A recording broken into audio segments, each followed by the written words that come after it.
ibadah lagi di gereja ya. Setiap hari Minggu jam 8 pagi di lantai 5 GKMI Anugerah. Kakak tunggu ya kehadirannya. Cus.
Tuhan Yesus, terima kasih untuk hari ini.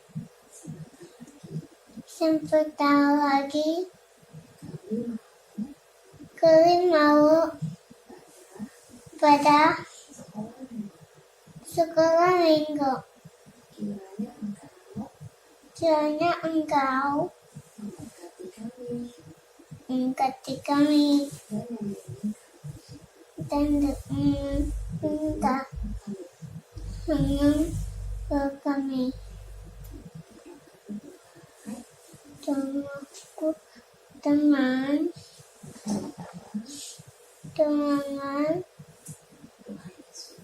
Tuhan Yesus. Amin. Halo kids, apa kabar? Senang sekali Kak Heri ketemu kalian.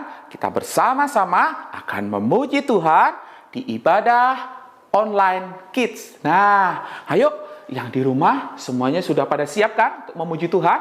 Saya undang semuanya untuk bangkit berdiri. Kita mau pujikan Sing High, Sing Low. Kita pujikan dengan pakai gerakan ya. Semangat ya.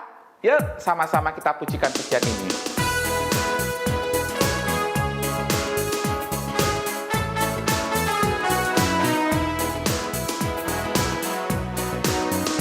Sing high, sing low, sing it absolutely everywhere I go. Sing high, sing low, sing it absolutely everywhere I go. Oh, I am thinking about Jesus' love for me. Oh, I am singing about how you set me free. Oh, I am bringing up to everyone the wonder of Jesus' love. Sing high, sing low, sing it absolutely everywhere I go. Sing high, sing low, sing it absolutely everywhere I go. Oh, I am thinking about Jesus' love for me. Oh, I am singing about how you set me free. Oh, I am bringing up to everyone the wonder of Jesus' love. Sekali lagi ya. Sing high, sing low, sing it absolutely everywhere I go. Sing high, sing low, sing it absolutely everywhere I go. Oh, I am thinking about Jesus' love for me. Oh, I am singing about how you set me free.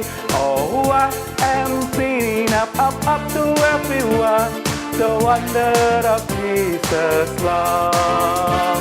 The wonder of Jesus' love.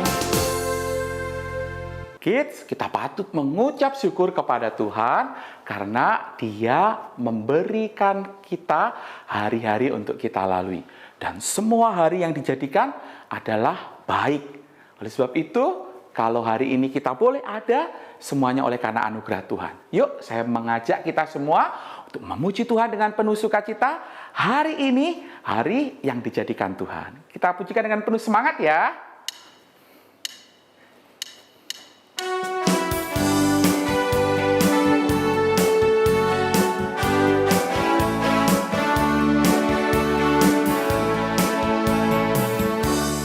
Hari ini, hari yang telah dijadikan Tuhan. Mari kita bersuka. Hari ini, hari yang telah dijadikan Tuhan. Mari kita bersuka di dalam Tuhan,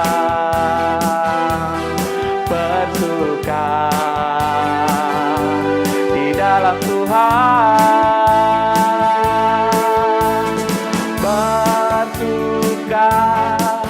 bersuka dalam Tuhan. Mari bersuka kitalah,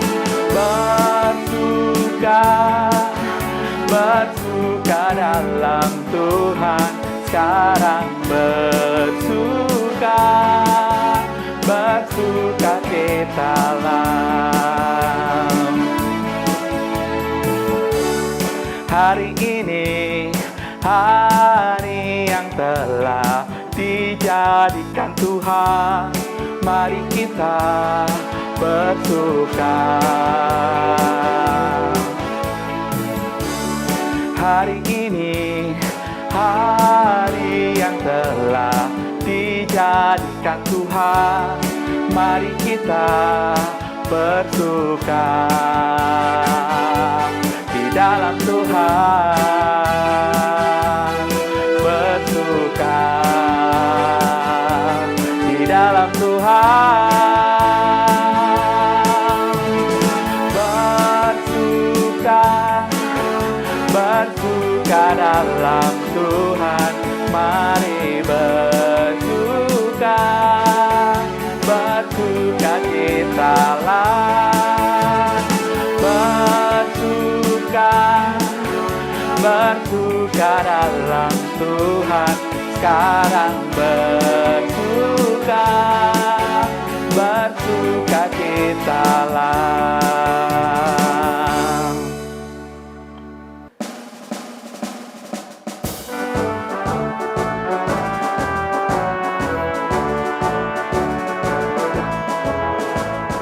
Tuhan Yesus, aku berjanji jadi murid-Mu yang setia, rajin berdoa, baca Alkitab, berani bersaksi bagimu.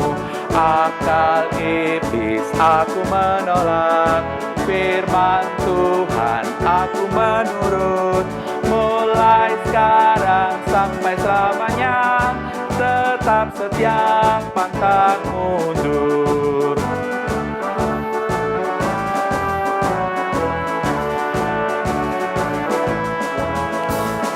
Tuhan Yesus, aku berjanji jadi murid-Mu yang setia, rajin berdoa, baca Alkitab, berani bersaksi bagimu. Akal iblis aku menolak, firman Tuhan aku menurut. Mulai sekarang sampai selamanya, tetap setia, pantang mundur.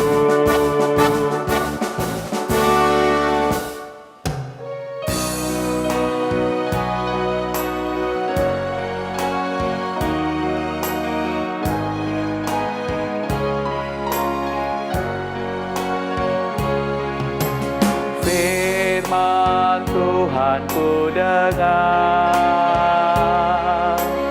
ku tanam di hatiku. Ku ingin bertumbuh subur dan berbuah lebat. Yesus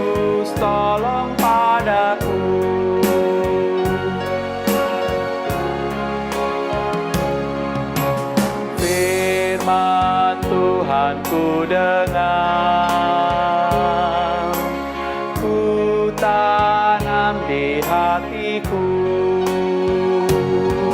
ku ingin bertumbuh subur dan berbuah lebat. Yesus tolong padaku.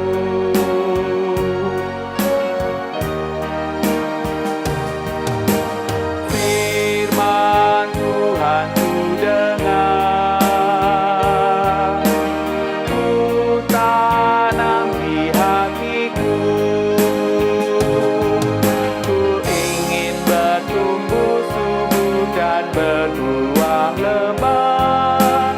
Yesus tolong padaku.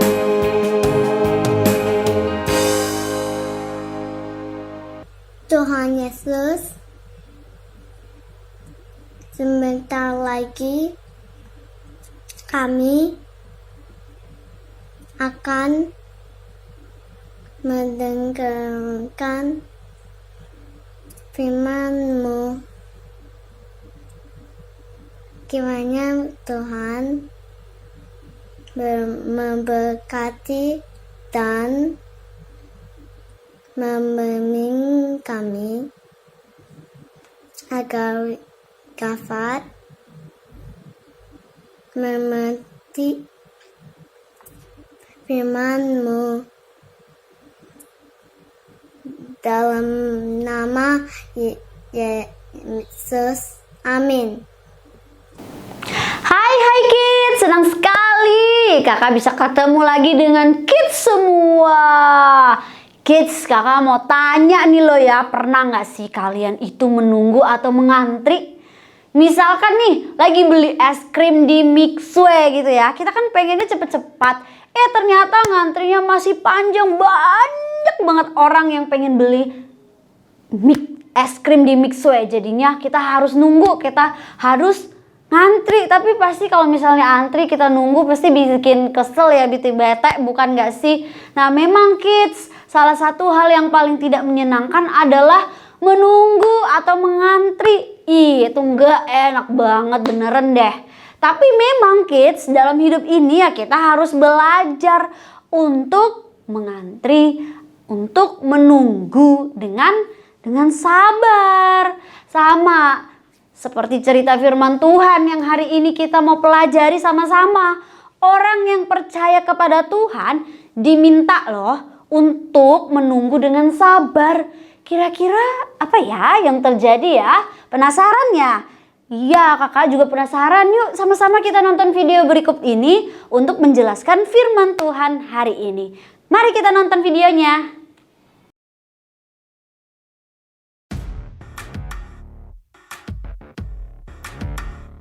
Kerajaan utara Israel telah meninggalkan Allah dan mereka dihancurkan oleh musuh-musuh mereka.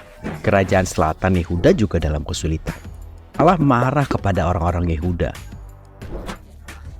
Yehuda tidak taat kepada Allah. Mereka hidup berdosa dan tidak setia kepada Allah. Namun Allah mengasihi umatnya. Allah tidak ingin menghancurkan mereka. Allah mengutus para nabi seperti Yeremia untuk mengingatkan raja-raja dan orang-orang untuk bertobat dan kembali kepada Tuhan. Tapi mereka tidak mau mendengarkan. Maka Allah mengirim penghukumannya dengan memakai Raja Babel untuk melawan Yehuda. Raja Nebukadnezar menyerang Yehuda dan membawa beberapa umat Allah. Orang yang dibawa ini adalah orang-orang terbaik dan cerdas. Nebukadnezar meninggalkan Yoyakim di Yehuda sebagai raja. Apabila Yoyakim memberontak, Nebukadnezar menyerang lagi dan menawan lebih banyak orang.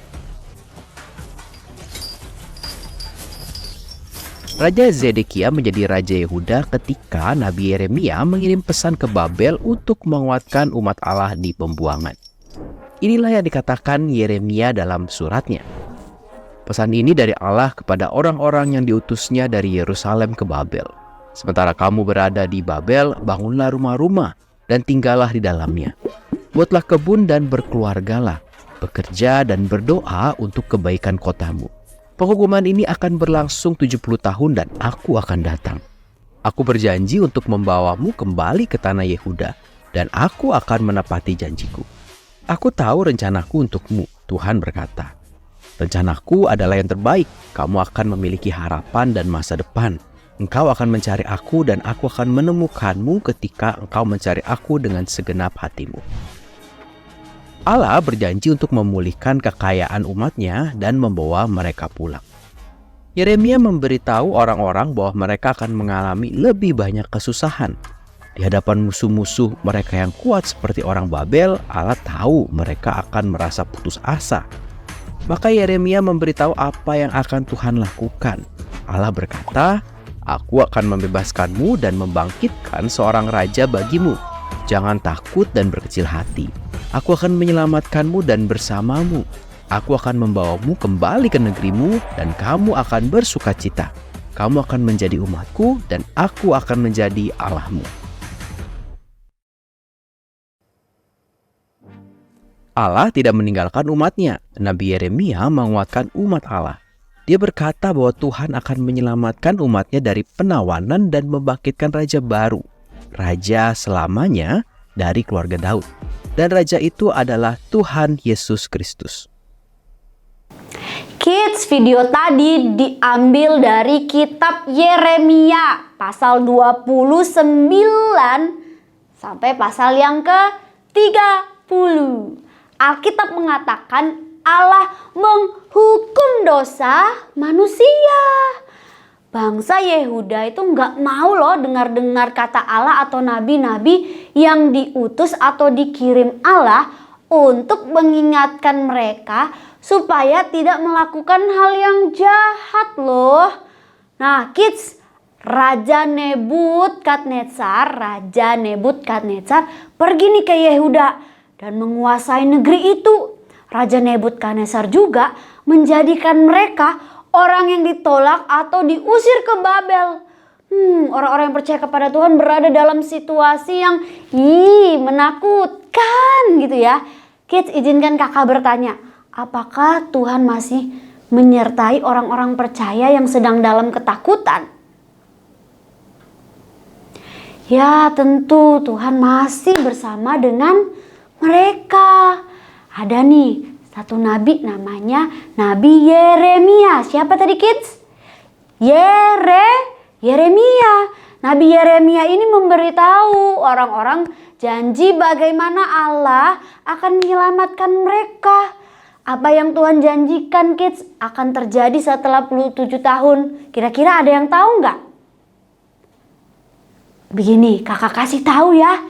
Janjinya begini loh kids. Allah berjanji akan membawa mereka kembali ke rumah mereka. Wow, Tuhan ingin orang-orang yang diusir atau dibuang ke Babel percaya bahwa Allah masih punya kuasa, dan punya yang baik buat mereka gitu loh. Nah, Allah dapat memberikan sesuatu yang baik, benar-benar baik, meskipun kelihatannya segala sesuatu terlihat buruk. Tuhan memerintahkan orang-orang yang percaya Tuhan untuk mereka mencari Tuhan atau berusaha untuk memikirkan Tuhan atau mengalami Tuhan dengan segenap hati, dengan sungguh-sungguh, dan mereka akan menemukan Tuhan. Tuhan dapat ditemukan karena Tuhan ada di semua tempat, setiap saat, dan selalu bersama orang-orang yang percaya kepadanya. Wow, luar biasa ya Tuhan kita. Tuhan juga mengatakan kepada orang-orang percaya memang diusir dan dibuang. Namun kids, Tuhan akan bersama dengan mereka. Tuhan udah berjanji akan menyelamatkan mereka. Sementara Tuhan mendisiplinkan orang-orang percaya karena dosa mereka, Ia tidak membinasakan mereka. Tuhan menepati janjinya untuk tidak menghancurkan mereka. Janji Tuhan ditepati melalui suku Yehuda. Jadi ingat ya, janji Tuhan ditepati melalui suku apa tadi? Suku Yehuda yang menjadi garis keturunan Mesias akan datang ke dunia. Nah, Kids, Tuhan tidak meninggalkan orang-orang yang percaya kepadanya. Nabi Yeremia menguatkan orang percaya. Dia berkata bahwa Tuhan akan menyelamatkan orang-orang percaya dari buangan Babel dan membangkitkan raja-raja selamanya dari keluarga Daud, yaitu siapa? Ada yang tahu? Dari keluarga Daud, yaitu siapa? Ya, Yesus Kristus. Allah telah membuat jalan bagi kita untuk diselamatkan. Wah, luar biasa ya Allah kita. Sama seperti orang-orang Yehuda, kita ini juga berdosa. Kakak Deborah dan kids yang semua ini juga berdosa dan tidak pernah dapat menyelamatkan diri kita sendiri. Kita membutuhkan juru selamat, yaitu siapa? Ya, Tuhan Yesus Kristus. Ketika kita percaya kepada Yesus, kita memiliki hidup kekal bersamanya. Semua janji-janji Allah menunjuk kepada Yesus. Mengapa? Tanpa Yesus kita akan mati dalam dosa-dosa kita. Yesus menjalani kehidupan yang sempurna, menggantikan kita yang tidak sempurna untuk taat kepada Allah. Yesus menanggung hukuman kita melalui kematian dan kebangkitannya. Sama seperti orang-orang percaya yang tidak pernah bisa menanti Tuhan dengan sempurna. Mereka berdosa dan berpaling dari Allah. Tetapi Allah tidak meninggalkan umatnya, orang-orang yang percaya kepadanya. Tuhan ada di semua tempat, setiap saat, dan selalu bersama orang-orang yang percaya kepadanya. Bahkan ketika orang-orang yang percaya kepada Allah dibawa pergi ke pembuangan, Allah beserta mereka. Allah tidak melupakan janji-janjinya yang baik pada mereka. Dalam kisah Alkitab kita hari ini, kita belajar bagaimana Nabi Yeremia memberi harapan kepada orang-orang dan mendorong mereka untuk tetap percaya kepada Tuhan. Demikian juga dengan kids sekalian, kita semua juga harus terus percaya ya bahwa Tuhan tidak akan pernah meninggalkan kita semua. Kids, firman Tuhan hari ini mengingatkan kita bahwa Allah itu selalu beserta kita. Coba kita katakan sekali lagi ya. Allah tidak pernah meninggalkan kita dan Allah selalu beserta kita. Allah yang menyertai adalah bukti bagaimana kasih-Nya kepada kita semuanya. Maka dari itu kita harus selalu bersukacita dan berterima kasih kepada Tuhan. Amin. Mari kita berdoa. Tuhan Yesus, kami berterima kasih dan bersukacita karena Tuhan Yesus adalah Allah yang tidak pernah pergi jauh dari kami. Terima kasih Tuhan di setiap kehidupan kami, sehari-hari kami. Dari kami bangun tidur, kami bermain, kami belajar, kami berkumpul bersama mama, papa, adik, kakak. Tuhan selalu ada bersama dengan kami. Terima kasih Tuhan Yesus. Di dalam nama Tuhan Yesus yang kami percayai. Haleluya. Amin. Sampai jumpa kids. Nah kids, hari ini kita sama-sama telah beribadah online. Kali ini kita akan menyelesaikannya dan Kak Heri akan mengajak kita semua menutupnya dalam doa. Ayo kita berdoa. Terima kasih Tuhan, hari ini kami boleh bersama-sama beribadah. Terima kasih kami diberi kesempatan untuk memuji Tuhan, mendengarkan firman Tuhan, dan Tuhan tolong kami supaya kami dapat melakukan firman Tuhan itu dalam hidup kami. Terima kasih Tuhan, kami bersyukur, kami berdoa, kami meminta semuanya ini di dalam nama Tuhan Yesus Kristus. Amin. Ibadah kita selesai, sampai jumpa minggu depan.